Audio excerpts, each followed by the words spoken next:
Chapter 38. The Rendezvous. The first words that Albert uttered to his friend on the following morning contained a request that Franz would accompany him on a visit to the Count. True, the young man had warmly and energetically thanked the Count on the previous evening, but services such as he had rendered could never be too often acknowledged.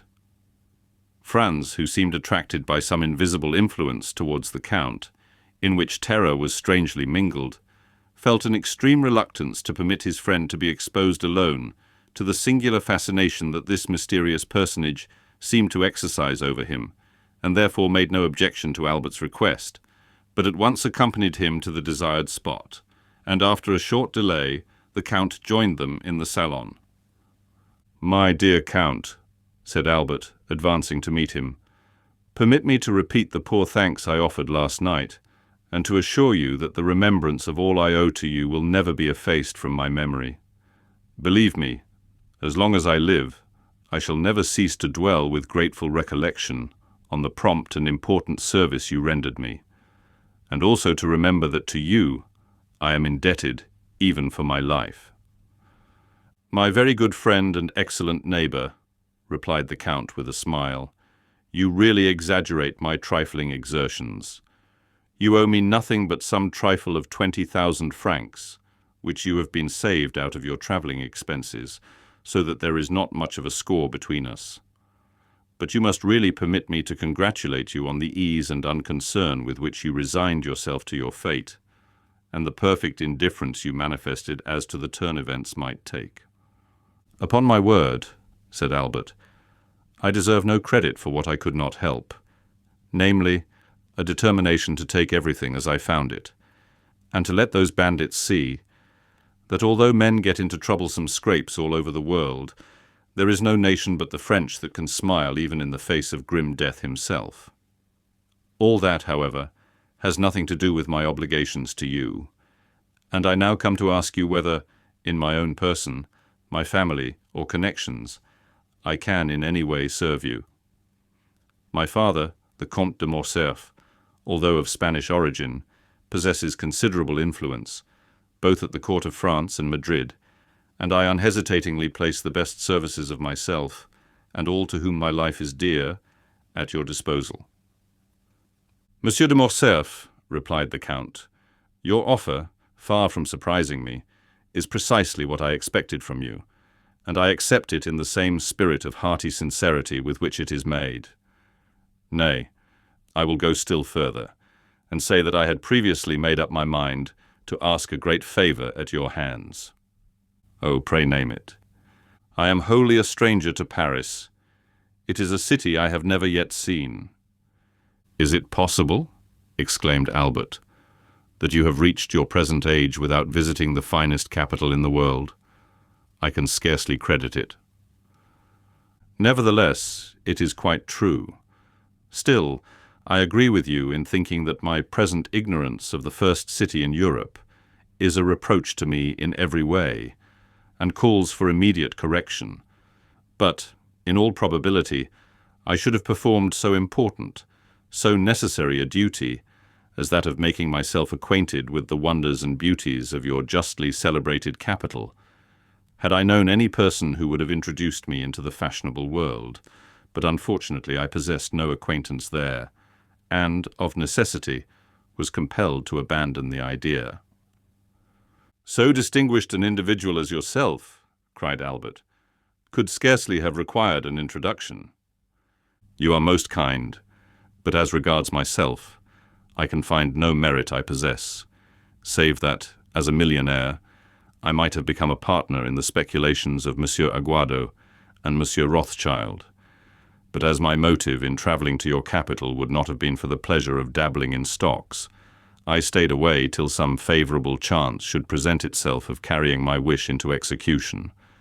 Your offer, however, smooths all difficulties, and I have only to ask you, my dear Monsieur de Morcerf," these words were accompanied by a most peculiar smile, "whether you undertake upon my arrival in France to open to me the doors of that fashionable world of which I know no more than a Huron or a native of Cochin China." "Oh, that I do, and with infinite pleasure," answered Albert, "and so much the more readily as a letter received this morning from my father summons me to Paris, in consequence of a treaty of marriage. My dear Franz, do not smile, I beg of you.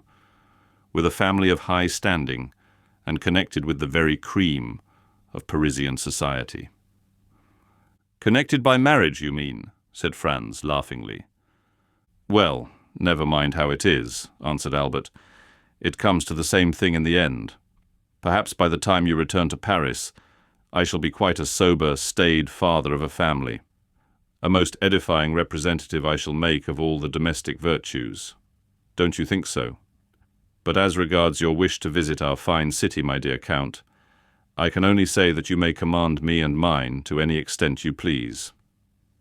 "Then it is settled," said the Count, "and I give you my solemn assurance that I only waited an opportunity like the present to realize plans that I have long meditated." Franz did not doubt that these plans were the same concerning which the Count had dropped a few words in the grotto of Monte Cristo, and while the Count was speaking, the young man watched him closely, hoping to read something of his purpose in his face.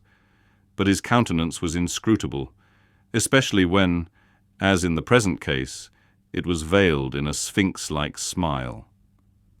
"But tell me now, Count," exclaimed Albert, delighted at the idea of having to chaperone so distinguished a person as Monte Cristo, "tell me truly whether you are in earnest, or if this project of visiting Paris is merely one of the chimerical and uncertain air castles of which we make so many in the course of our lives, but which, like a house built on the sand, is liable to be blown over by the first puff of wind."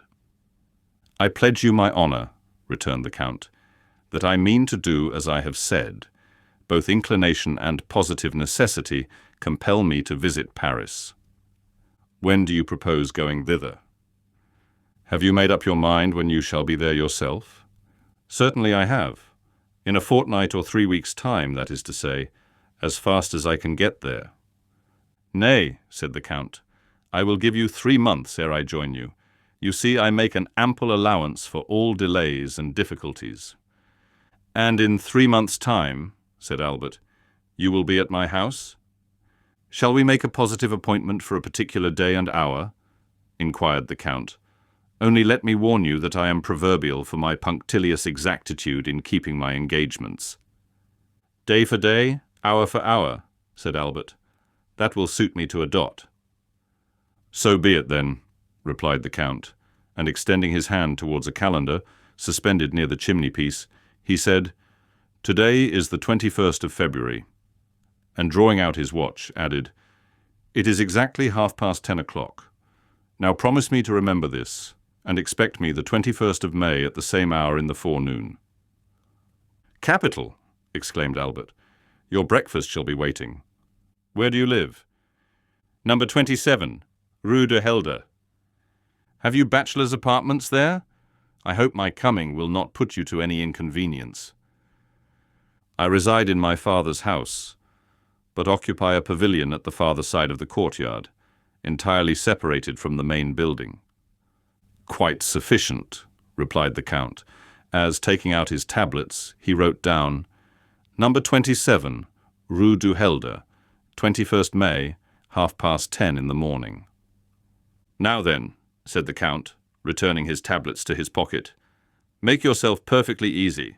The hand of your timepiece will not be more accurate in marking the time than myself." "Shall I see you again ere my departure?" asked Albert. "That depends. When do you leave?" "Tomorrow evening at 5 o'clock.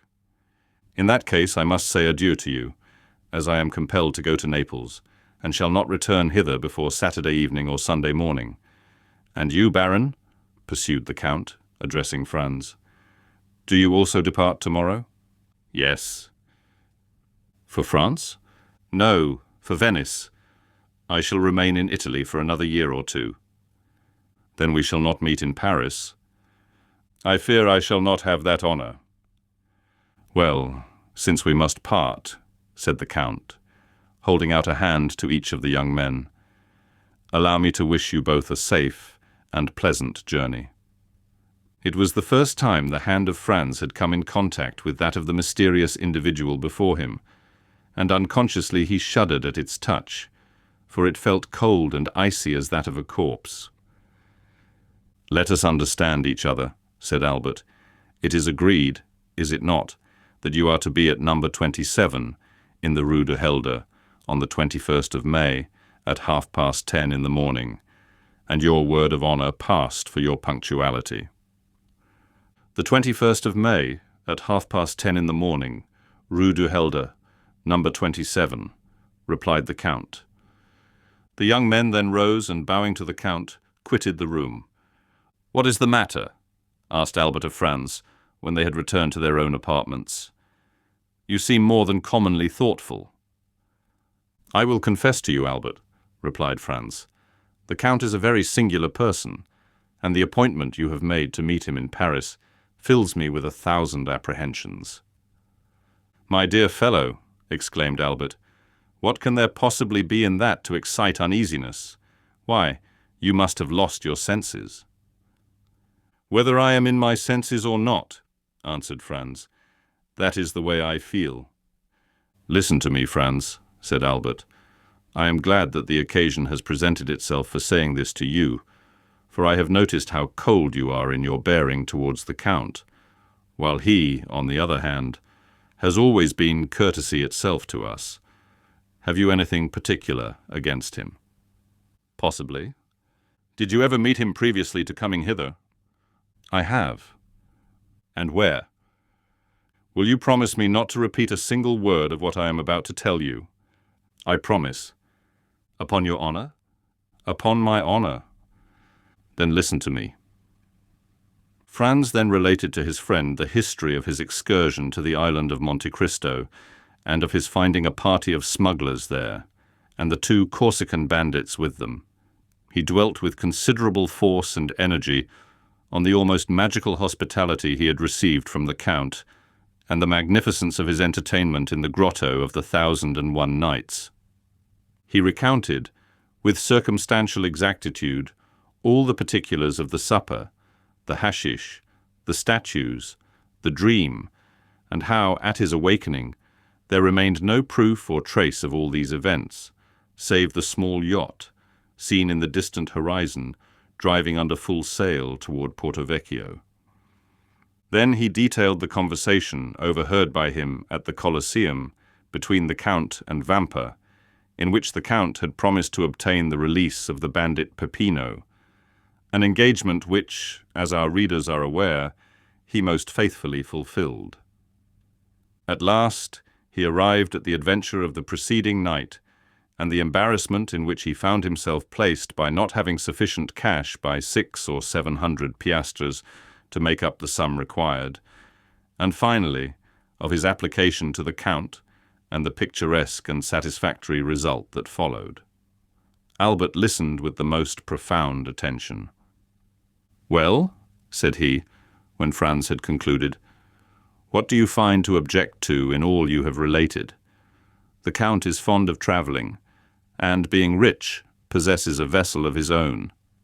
Go but to Portsmouth or Southampton, and you will find the harbours crowded with the yachts belonging to such of the English as can afford the expense, and have the same liking for this amusement.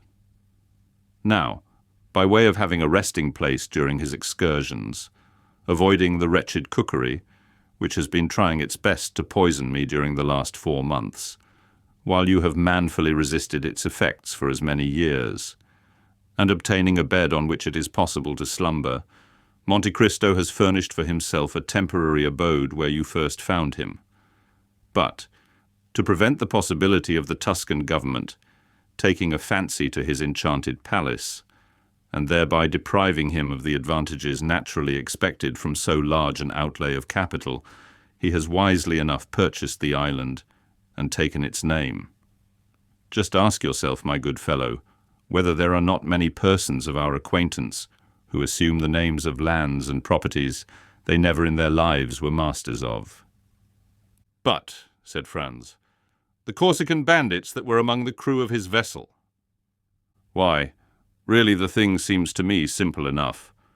Nobody knows better than yourself that the bandits of Corsica are not rogues or thieves, but purely and simply fugitives, driven by some sinister motive from their native town or village, and that their fellowship involves no disgrace or stigma.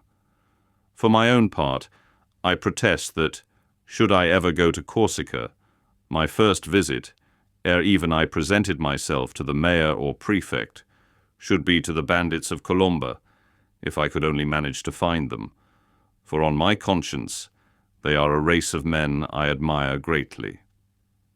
Still, persisted Franz, I suppose you will allow that such men as Vampa and his band are regular villains, who have no other motive than plunder when they seize your person. How do you explain the influence the Count evidently possessed over those ruffians? My good friend, as in all probability I own my present safety to that influence, it would ill become me to search too closely into its source. Therefore, instead of condemning him for his intimacy with outlaws, you must give me leave to excuse any little irregularity there may be in such a connection, not altogether for preserving my life, for my own idea was that it never was in much danger, but certainly for saving me 4,000 piastres, which, being translated, means neither more nor less than 24,000 livres of our money, a sum at which most assuredly I should never have been estimated in France, proving most indisputably, added Albert with a laugh, that no prophet is honoured in his own country. Talking of countries, replied Franz, of what country is the Count? What is his native tongue? Whence does he derive his immense fortune? And what were those events of his early life, a life as marvellous as unknown, that have tinctured his succeeding years with so dark and gloomy a misanthropy? Certainly these are questions that, in your place, I should like to have answered. My dear Franz, replied Albert, when upon receipt of my letter you found the necessity of asking the Count's assistance, you promptly went to him saying, My friend Albert de Morcerf is in danger. Help me to deliver him. Was not that nearly what you said? It was. Well then, did he ask you, who is Monsieur Albert de Morcerf? How does he come by his name, his fortune? What are his means of existence? What is his birthplace? Of what country is he a native? Tell me, did he put all these questions to you? I confess he asked me none. No, he merely came and freed me from the hands of Signor Vampa, where I can assure you, in spite of all my outward appearance of ease and unconcern, I did not very particularly care to remain. Now then, Franz, when, for services so promptly and unhesitatingly rendered, he but asks me in return to do for him what is done daily for any Russian prince or Italian nobleman who may pass through Paris, merely to introduce him into society, would you have me refuse? My good fellow, you must have lost your senses to think it possible I could act with such cold-blooded policy. And this time it must be confessed that, contrary to the usual state of affairs in discussions between the young men, the effective arguments were all on Albert's side. Well, said Franz with a sigh, do as you please, my dear Viscount, for your arguments are beyond my powers of refutation. Still, in spite of all, you must admit that this Count of Monte Cristo is a most singular personage. He is a philanthropist, answered the other, and no doubt his motive in visiting Paris is to compete for the Montyon prize, given, as you are aware, to whoever shall be proved to have most materially advanced the interests of virtue and humanity. If my vote and interest can obtain it for him, I will readily give him the one and promise the other. And now, my dear Franz, let us talk of something else. Come, shall we take our luncheon, and then pay a last visit to St. Peter's? Franz silently assented, and the following afternoon, at 5:30, the young men parted.